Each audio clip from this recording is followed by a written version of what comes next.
No one cares. Meghan furiously yells enough at Harry's face as hopeless to reclaim titles. The Danish Queen opted to strip the HRH titles from 4 of her grandchildren in a bold decision that sent shockwaves throughout other European royal families. The Sussexes' reputation would remain intact even if King Charles were to strip them of their royal titles. Despite the looming threat, Meghan and Harry would be unscathed by the royal stripping, royal author and correspondent Valentine Lowe claims. The situation with Meghan and Harry is a mess that King Charles will have to deal with. King Charles should remove Meghan Markle and Prince Harry from their royal titles, in a move similar to the Queen Margaret of Denmark, broadcaster Piers Morgan added. Lowe then explained to Morgan that Harry was obsessed with his shelf life as a royal. He had this thing about his shelf life. He knew that as he grew older, he'd get less important. Prince George would grow up, and by the time George would be 18, Harry thought he'd be over, and he was obsessed with trying to have instant results.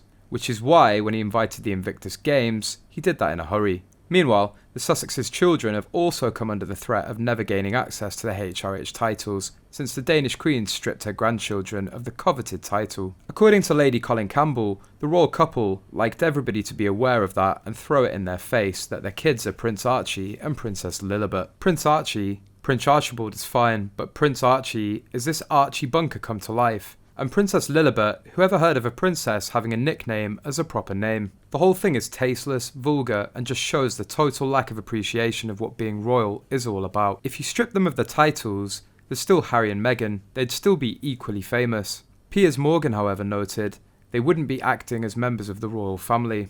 Mr. Morgan fired back, saying the Sussexes' popularity and commercial success is entirely based on their rift with the royal family and keeping traces of their titles. Mr. Lowe interjected, "I don't think they go around acting as members of the royal family." He said, "Oh, they do. All the paperwork, all the letterheadings, it's all from the office of the Duke and Duchess of Sussex. She calls herself a princess on her podcast. Little girls who grow up to make a real princess." Addressing Meghan directly, he bluntly added, "You're not a princess. She's not a princess anyway." Not stopping there, Morgan went on to say that Meghan and Harry's interests lie in trashing the entire royal family. "I'm from Sussex. I've spent more time in Sussex than them.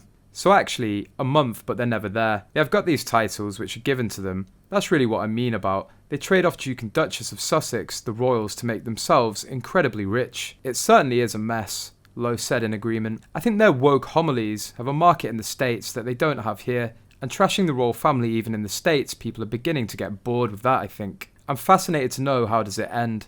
"What is your prediction?" inquired journalist Isabel Oakeshott. "I think he's going to come back here tail between legs and she'll be left over there. I can guarantee that will never happen for one very particular reason," Lowe asserted before speculating that the kids will play a key role in their decision. "The kids," he said. "Those kids are going to stay in the United States. Harry loves his kids to bits. He's a great father. I'm convinced of that. He's always been terrific with children, so while she has breath in her body, those kids will remain in the States, and therefore Harry will too."